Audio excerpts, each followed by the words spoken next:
يطع الله ورسوله فقد فاز فوزا عظيما. أما بعد فإن خير الحديث كتاب الله وخير الهدي هدي محمد صلى الله عليه وسلم وشر الأمور محدثاتها وكل محدثة بدعة وكل بدعة ضلالة وكل ضلالة في النار. أعوذ بالله من الشيطان الرجيم. بسم الله الرحمن الرحيم. وآت ذا القربى حقه والمسكين وابن السبيل ولا تبذر تبذيرا. رب اشرح لي صدري ويسر لي أمري واحلل عقدة من لساني يفقهوا قولي ورب زدني علما ورب زدني علما. آمين. تمام قسم کی تعریفات، توصیفات، حمد و ثنا، کبریائی، بڑائی، بزرگی رب ذوالجلال کے لیے لائق و زیبا ہے، جو ہمارا ربی اور پالنہار ہے. اس وحدہ لا شریک مالک ارض و سما کی جتنی بھی تعریف کی جائے، حمد و ثنا بیان کیا جائے کم ہے. سبحان اللہ و بحمدہ عدد خلقہ و رضا نفسہ و زنۃ عرشہ و مداد کلماتہ. اسی وحدہ لا شریک نے تمام انسانوں کی رشد و ہدایت کے لیے انبیاء و رسول کا ایک لمبا سلسلہ چلایا. انبیاء و رسول آتے رہے، بھٹکی ہوئی انسانیت کی رہنمائی کرتے رہے. اسی سلسلے کی آخری کڑی ہمارے نبی جناب محمد رسول اللہ صلی اللہ علیہ وسلم، جن کے امتی وہ ہمارے رسول ہیں، آپ پر بے شمار درود و سلام نازل ہوں. آمین. اللہم صلی علی محمد وعلی آل محمد کما صلیت علی ابراہیم وعلی آل ابراہیم انک حمید مجید. اللہم بارک علی محمد وعلی آل محمد کما بارکت علی ابراہیم وعلی آل ابراہیم انک حمید مجید. سامعین کرام، آج کے خطبہ جمعہ کے لیے میں نے سورہ بنی اسرائیل کی آیت کریمہ کی تلاوت کی ہے. اسی آیت کے تحت چند باتیں آپ کے گوش گزار کروں گا. اللہ رب العالمین سے دعا ہے کہ ارحم الراحمین ہمیں حق بات کہنے، سننے اور ہم سب کو اس پر عمل کرنے کے توفیق عطا فرمانا. آمین. سامعین کرام، ہم نماز پڑھتے ہیں، روزہ رکھتے ہیں، بیت اللہ کا حج کرتے ہیں، قربانی کرتے ہیں. یہ کیا ہے؟ یہ اللہ کا حق ہے. زکوٰۃ نکالتے ہیں، یہ بندوں کا حق ہے. پتہ کیا چلا کہ ہماری زندگی میں دو طرح کے حقوق ہیں. ایک تو حقوق اللہ، جس کو ہم اللہ کے حقوق کہتے ہیں. دوسرا حقوق العباد، جسے بندوں کا حق کہا جاتا ہے. بسا اوقات ایسا ہوتا ہے کہ ایک آدمی نماز کی پابندی کرتا ہے، صف اول میں کھڑا رہتا ہے، بڑا حاجی نمازی ہے، اللہ کے حقوق کا خیال رکھتا ہے، لیکن بندوں کا کیا حقوق ہے اس کو خیال نہیں رکھتا، اس کو فراموش کر دیتا ہے. تو اللہ رب العالمین کا ایک قاعدہ کو لیا ہے. اگر ہم نے حقوق اللہ میں کوتاہی کی ہے تو اللہ رب العالمین اسے معاف کر سکتا ہے. حقوق اللہ میں کوتاہی کو اگر ہم اللہ سے توبہ کریں گے، استغفار کریں گے، معافی مانگیں گے تو اللہ رب العالمین اسے معاف کر سکتا ہے. لیکن ایک قاعدہ کلیہ ہے کہ اگر ہم نے حقوق العباد میں کوتاہی کی اور بندے نے معاف نہیں کیا تو اللہ رب العالمین اس کو معاف نہیں کرے گا. ایک مثال نبی کریم صلی اللہ علیہ وسلم نے فرمایا، ایک شہید قیامت کے دن ایک شہید کو پیش کیا جائے گا. اللہ رب العالمین شہید کو पूरे गुनाहों को माफ़ कर देगा, इल्ला दैन, कर्ज को माफ़ नहीं करेगा। एक ऐसा आदमी जिसने अल्लाह को राज़ी करने के लिए, अल्लाह की दीन के लिए अपने जान का नजराना पेश कर दिया अल्लाह की बारगाह में, वो आदमी शहीद कहलाता है, जिसने अपने जान की कुर्बानी अल्लाह को राज़ी करने के लिए पेश कर दिया हो। लेकिन अल्लाह रब्बुल आलमीन उसकी कुर्बानी को कबूल करेगा, लेकिन दैन जो उसके ऊपर कर्ज है वो माफ़ नहीं करेगा। इससे आप अंदाज़ा लगाइए हुकूकुल इबाद की कितनी अहमियत है। बेशुमार मकामात पर अल्लाह रब्बुल आलमीन ने अपने हुकूक का तज़किरा किया। वअब्दुल्लाह वला तुशरिकू बिही शैया, अल्लाह की इबादत करो, उसकी ज़ात में किसी को शरीक ना करो। ये क्या है? अल्लाह का हक़ है। अल्लाह का हक़ ये है कि अल्लाह की इबादत करो, सिर्फ उसकी ज़ात में किसी को शरीक ना करो। उसके बाद हुकूकुल इबाद, व बिल वालिदैन इहसाना, वालिदैन के साथ एहसान करो। आप जहाँ भी देखेंगे अक्सर व बेशतर मकामात पर अल्लाह ने सबसे पहले अपने हुक्म का, अपने इताअत का हुक्म दिया, उसके बाद वालिदैन। इन आयतों से पता क्या चलता है कि हुकूकुल्लाह की रियायत करना ज़रूरी है और हुकूकुल इबाद का भी उसी तरह से रियायत करना ज़रूरी है। अगर कोई बंदा ये चाहता है, ये सोचता है कि उसने हुकूकुल्लाह की पाबंदी कर ली तो कामयाब हो जाएगा, ऐसा नहीं, ऐसा बिल्कुल नहीं।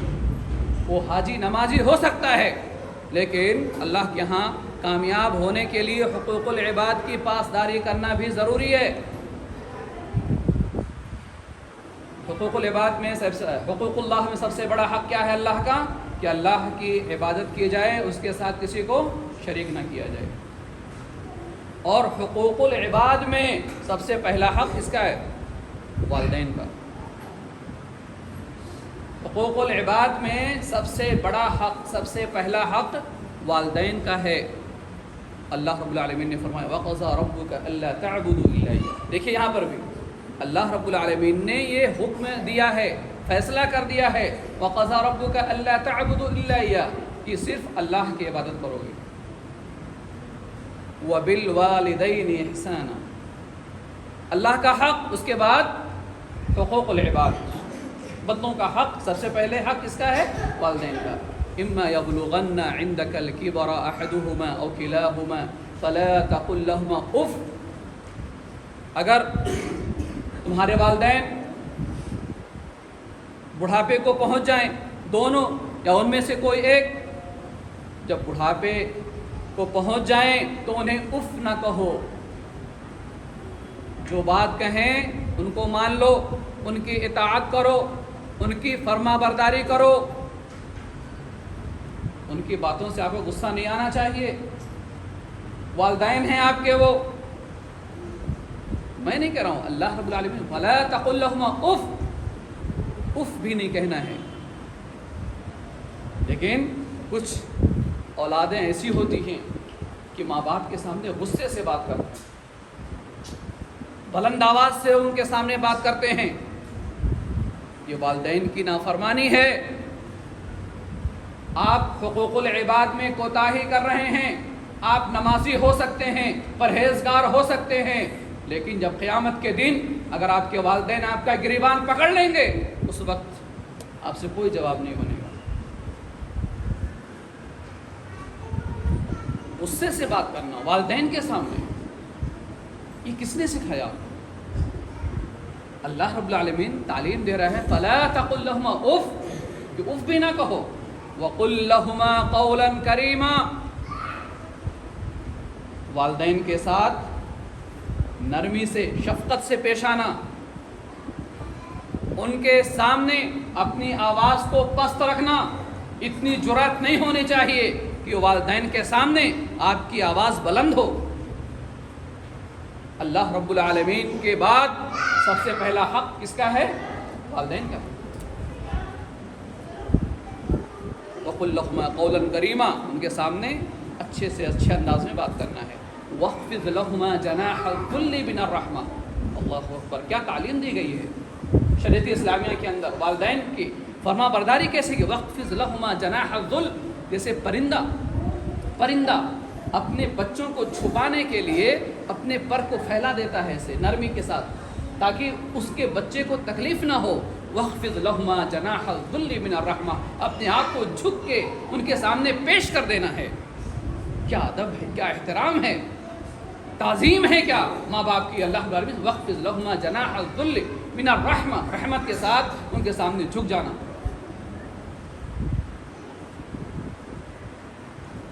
वक़ुल रब्बिरहमहुमा कमा रब्बयानी सग़ीरा।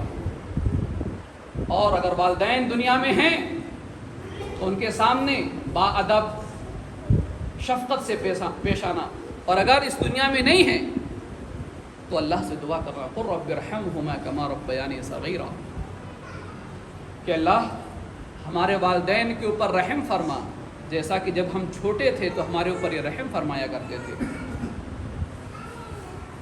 क़ुल रब्बिरहमहुमा कमा रब्बयानी सग़ीरा। इस आयत करीमा के अंदर भी गौर करेंगे तो अल्लाह रब्बुल आलमीन ने सबसे पहले अपने हक़ को बताया। अल्लाह का हक़ क्या है? अल्लाह के साथ किसी को शरीक न किया जाए, ये अल्लाह का सबसे बड़ा हक़ है। बंदों का सबसे बड़ा हक़ क्या है? बंदों में सबसे पहला हक़ वालिदैन का है, वालिदैन के साथ अच्छा सलूक किया जाए। उसके बाद वआति ज़िल क़ुरबा हक़्क़हु वल मिस्कीना वबनस सबील वला तुबज़्ज़िर तबज़ीरा। हुक़ूक़ुल इबाद की बात की जा रही है। वआति ज़िल क़ुरबा हक़्क़हु, जो आपके क़राबतदार हैं, रिश्तेदार हैं। रिश्तेदारियाँ दो तरह से चलती हैं, चाहे वो खून का रिश्ता हो, आपके भाई हैं, आपके चचा हैं, आपके दादा के औलाद हैं, ये सब खून का रिश्ता है। चाहे शादी करने की वजह से जो रिश्तेदारियाँ चलती हैं वो आपके क़राबतदारी में आते हैं। तो वआति ज़िल क़ुरबा हक़्क़हु, अपने क़राबतदारों का हक़ दो, उनको एहसान नहीं करना है। हाँ, अल्लाह रब्बुल आलमीन ने बताया, अगर अल्लाह ने आपको मालदार बनाया है और आपके रिश्तेदार अजीज़ व अक़ारिब, चाहे आपके ख़ानदान के हों, खूनी रिश्तेदार हों, या शादी करने की वजह से जो रिश्ते बने हों, उनमें गरीब हैं, मिस्कीन हैं, फ़कीर हैं, तो सबसे पहला हक़ उनका बनता है कि आप उनको दो, उनका हक़ है आपके माल में। वआति ज़िल क़ुरबा हक़्क़हु वल मिस्कीन, मिस्कीन फ़कीर, वबनस सबील मुसाफिर, यहाँ पे खर्च करो। खर्च करने की जगह ये हैं।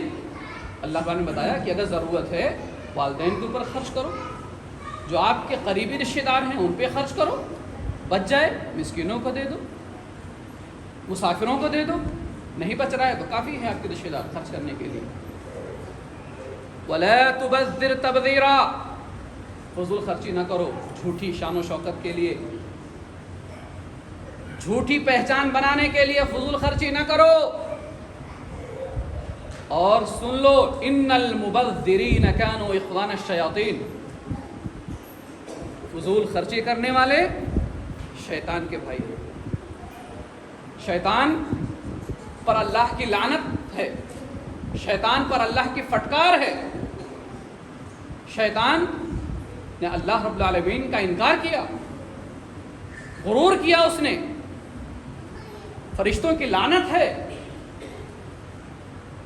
आदमी फजूल खर्ची करके उसका भाई बन जाता है। एक बात पॉइंट नोट कर लीजिए, जो लोग रिश्तेदारियों का ख्याल नहीं रखते हैं, माँ बाप के हुकूक को पूरा नहीं करते हैं, मुसाफिरों को और मिस्किनों का ख्याल नहीं रखते हैं, ज़्यादातर लोग फजूल खर्ची ही करते हैं, वही लोग करते हैं। झूठी शान व शौकत के लिए, आन बान शान के लिए बेदरेक पैसा खर्च कर, जहाँ ज़रूरत नहीं है। जहाँ ज़रूरत नहीं है वहाँ खर्च करना ही फजूल खर्ची है। इन्नल मुबद्दिरीन कानू इख़वान अश-शयातीन, फजूल खर्चे करने वाले शैतान के भाई हैं। और शैतान अल्लाह रब्बुल आलमीन का नाशुक्रा है, नाफरमान है। अल्लाह का नाफरमान बंदे नहीं बनना है, अल्लाह का शुक्रगुजार बन के रहना है दुनिया के अंदर, तभी कामयाबी मिलेगी।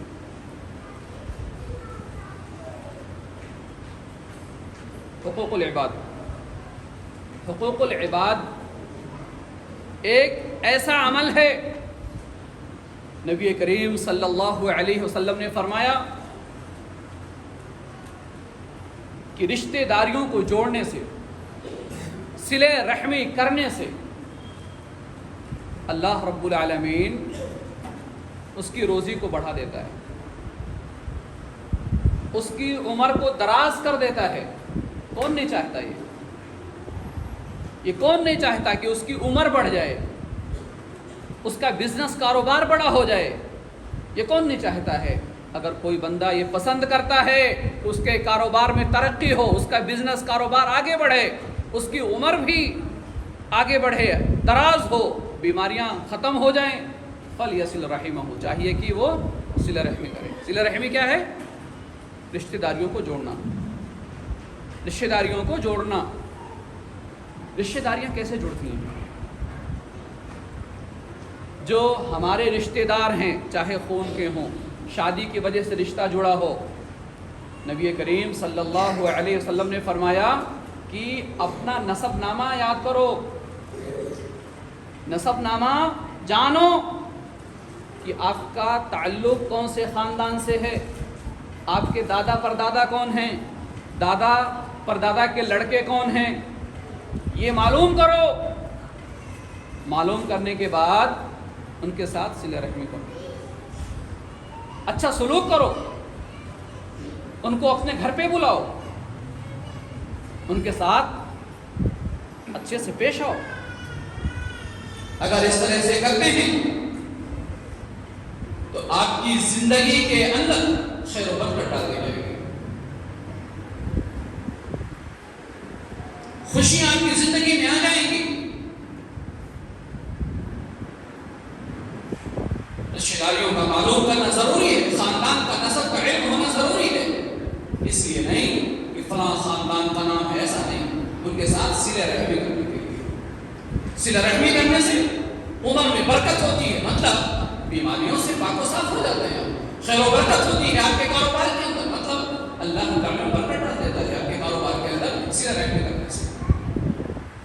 اور جو لوگ قطع تعلق نہیں کرتے ہیں، جی ہاں، رشتہ داریوں کو کاٹتے ہیں، اللہ رب العالمین کہہ رہا ہے کہ جو رشتہ داریوں کو جوڑتا ہے اللہ رب العالمین اس کو جوڑتا ہے، اور جو رشتہ داریوں کو کاٹتا ہے اللہ اس کو کاٹ دیتا ہے، یعنی برباد کر دیتا ہے. ہر غلطی کی سزا اللہ رب العالمین دیتا ہے، لیکن قطع رحمی، رشتہ داریوں کو توڑنا ایک ایسا جرم عظیم ہے کہ اللہ رب العالمین اس کی سزا دنیا میں دیتا ہے، دکھاتا ہے سب کو، دیکھو، عبرت کا نشان بنا دیتا ہے، دیکھو یہ بندہ صلہ رحمی نہیں کرتا تھا، قطع رحمی کرتا تھا، اس کی سزا ملی، اس کو دنیا میں مل جاتی ہے سزا اس کو. صلہ رحمی رشتہ اللہ سے دعا کرتا ہے کہ اللہ جو مجھے جوڑے اس کو چھوڑ دے، اور جو مجھ کو کاٹے اس کو کاٹ دے، یعنی برباد کر. اور یہ رشتہ رحم کس سے نکلا ہوا؟ رحمان سے. رحمان اللہ کی صفت ہے. اللہ نے رشتہ داری کو اپنے نام سے نکالا. کتنے اعجاز کی بات ہے. اور بہت سارے نادان لوگ حقوق اللہ میں پڑے ہوئے ہیں، نمازی ہیں، حاجی ہیں، پہلے سب کے پابندی کے ساتھ پڑھنے والے ہیں، لیکن گریبان میں جا کے تو بھائی کے گھر پہ بھائی نہیں جاتا، بہن کے گھر پہ بھائی نہیں جا رہا ہے. کیوں؟ غصب کیا ہے، بےمانی کیا ہے، ستایا ہے، اس کو گالی دیا ہے، اس کی عزتوں سے کھلواڑ کیا ہے، اس کی عزتوں کو پامال کیا ہے. نہیں خیال کیا تھا، مالدار تھا، بھائی غریب تھا، بہن پریشان حال تھی. انسان حقوق العباد میں کوتاہی کیسے کرتا ہے؟ حجۃ الوداع کے موقع پر نبی کریم صلی اللہ علیہ وسلم نے فرمایا ان دماء